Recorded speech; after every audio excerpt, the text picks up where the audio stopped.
Okay. So, let's get down to business. The reason why I decided to do this stream is I want to talk about doing a wave race speed lore. This is something that I've actually thought about for a long time. Where I look through the history of individual levels and do it maybe, once. I know Goose did it once a month. Maybe I might want to do it a little bit more quickly, like maybe once every 2 weeks, like every other week. Take like an hour or whatever, or take time to sit down, really have my preparation for each level, and really kind of work and really kind of lay out and go through. Cause I really want to learn the history, but I feel like there's so much to be looked at, and then even doing speculation, like looking at some of our players, some of the players, whether it's myself, whether it's Shibi, and looking at Shibi's history, whether it's looking at somebody like Game, Hayate, Ilu. I know Ilu has an interview. Yeah, no, I'm gonna look through the history of speed.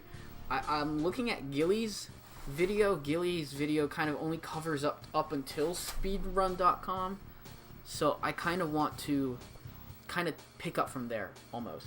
And I think, and I will make and Mo, of course, Mo, Modal would be like looking at Modal's history, looking at individual players. I think that'd be kind of cool too. Almost do like a speed lore on players. Like I think one interesting person to learn about would be Jason Walls, like kind of the forefather of wave race speedrunning.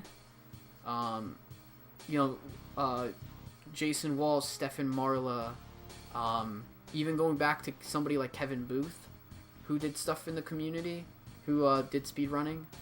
I think that would be cool. I'm not sure how much research I'd have to delve in to do that, and how much time I have to do for that. I think looking at players' times would be kind of fun.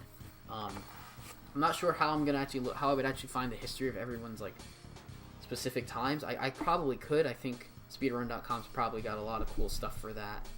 But definitely want to start by just doing the individual levels, looking at 3-lap world records, and reverse for sure. Reverse is obviously probably going to be more recent, because really a lot of the reverse courses really only got a lot of attention in the last probably 2 years. I know that there's sometimes on reverse that I really would love to go after. They're just daunting, so I have to really work at them, which would be Drake Lake. One of the times I want is to get a top time on Drake Lake reverse. I know Drake Lake reverse is a very difficult course to play, so but I can definitely see myself getting a good time. Anyways, getting off of myself and my aspirations, but how I want to order the levels. I think the best thing to do would just be to go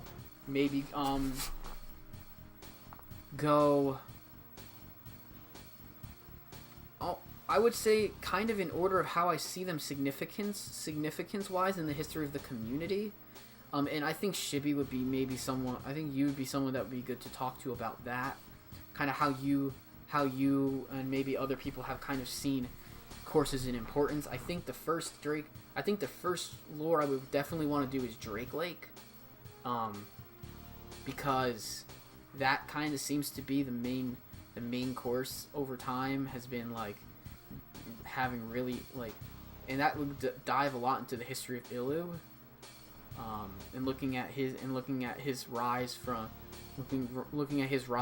when you mentioned like the Nintendo Club magazine, where he was like submitting times that he didn't know what he was actually getting for times because he was on PAL, and then like looking to like NTSC times, like the history of like who probably got the first 112, and if we could maybe even randomly find a video of it, finding an early one, finding like video, like just like looking at Ilu's history, where he's probably like definitely probably the first 111, maybe the first 112. It seems like Walls was someone who was also really good at Drake Lake and innovated getting like 112s, and maybe having even up to, at one point a 2-second untied on Drake Lake with the 112 time. And then obviously there's Sunny Beach, Sunset Bay is important. The Jetter courses, Port Blue and Marine Fortress, and then the later course you got Southern Island, one of Dave's faves. Southern Island probably has some cool history. Twilight City, the first course that Shibby got a world record on. And then obviously Glacier Coast, which is, you know, a course not as highly played even to this day. You know, I'm really happy. Like, I really would like to see by the end of this year, I would really like to see 116 be the gate for top 10. As you know, there's only one more person that needs to get it that needs to get a 116 from a 117 that would make top 10 standard time. So I think that would be cool.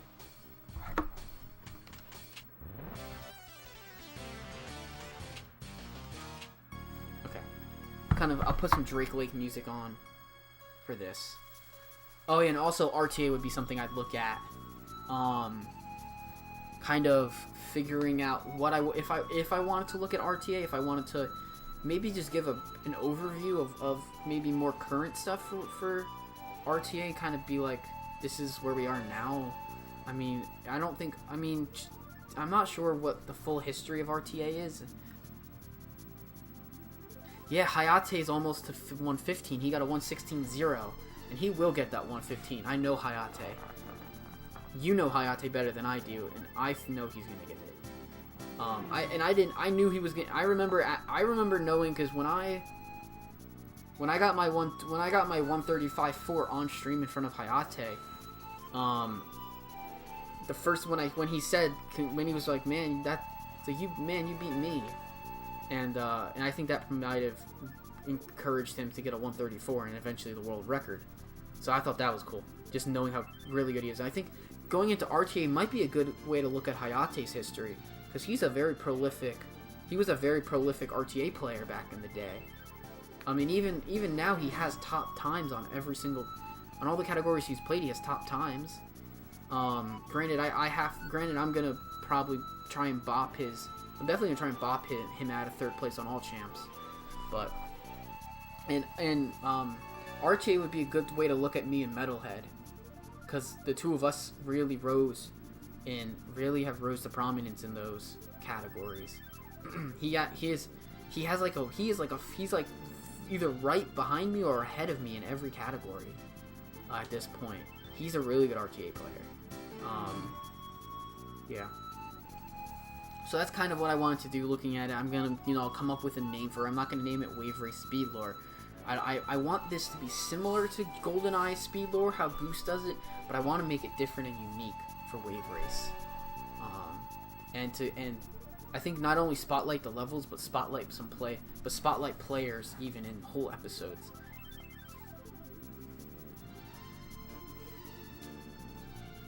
Yeah, I was stuck on hard for a while, and I just came out and I just popped out a 4-second PB. I got my 11:20. I'm looking for that one. I'm looking for that 11:19. Gonna go for the dive next time. And everything.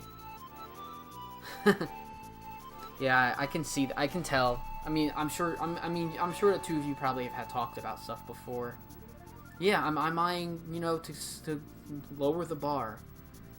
And I think you've really, a lot of what's going on is that I'm also, I've played so much and I've given a lot of my time into playing, and I want to continue to do that. But obviously I can't continue at the pace that I was at for the first 6 months. I was at an enormous rate. And I feel like I kind of want to shift gears a little bit into content like you do as well. And and I've always been interested in coming into these communities as a newer speedrunner. I think it'd be cool to have a resource to if anyone ever wanted to learn, to have that. I guess that's kind of what I want to do with this. And I mean, if you guys haven't noticed, I'm not streaming as much. And I kind of, I think my plan for now is to stream,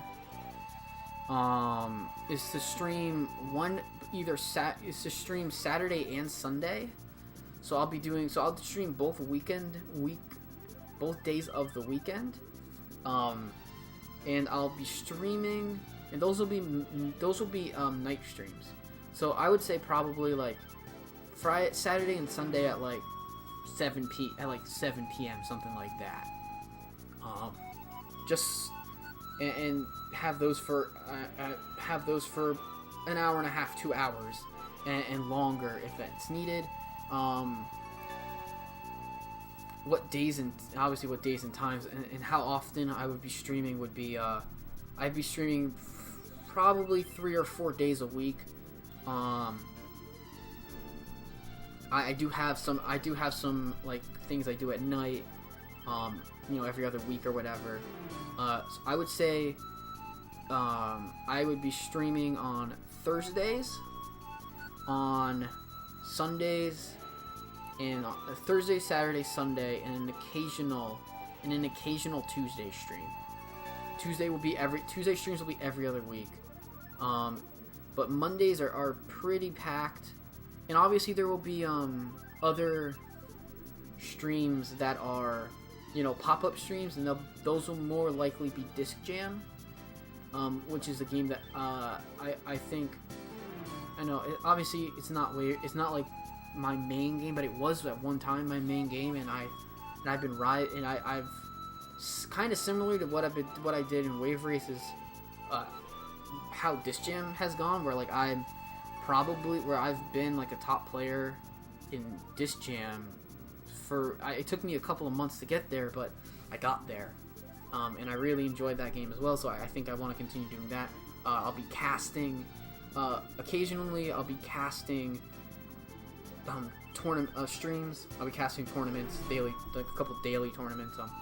It's just that's at a weird time, and I think discussing that with the person who runs that will be really good.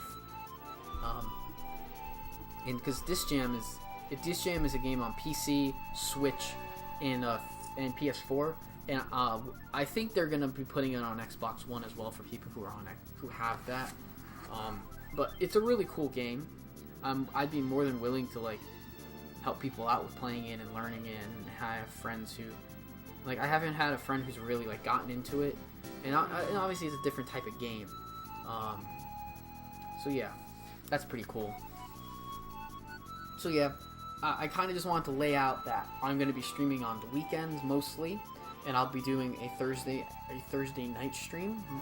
And all this is subject to change in the sense that my friend is the fact that I have people that I hang out with in real life as well, and so I can't always be streaming every weeknight or every weekend night, and there'll be times where I go and hang out and go see movies with people or whatever. Tomorrow night won't be a stream. I won't be around this weekend either, so that my stream schedule will start next week, where I'll start with a Tuesday stream, Tuesday, Thursday, and then on the weekends, and maybe Friday night as well. We'll see if Friday night is going to be more dependent on if I take some work home with me, because with the way that my job works is I have opportunities to take work home on the weekends to make a little bit of extra money, and that's a good thing.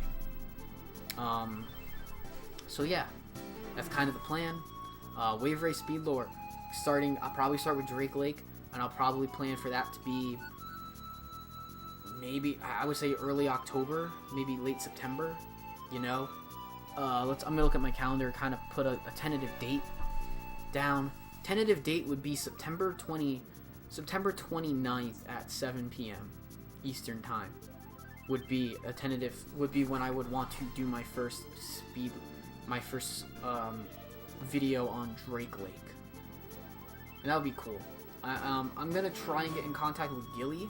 I know that Gilly isn't doing much within the community right now, but I think it would be cool to like reach out to him to see if he would be willing to help in any way, if he's able or capable at the time, because being busy, and Gilly knows so much about the history of the game, so that'd be cool. So yeah, that's where I want to. That's kind of the update. That's the plan. So that's it for the announcement.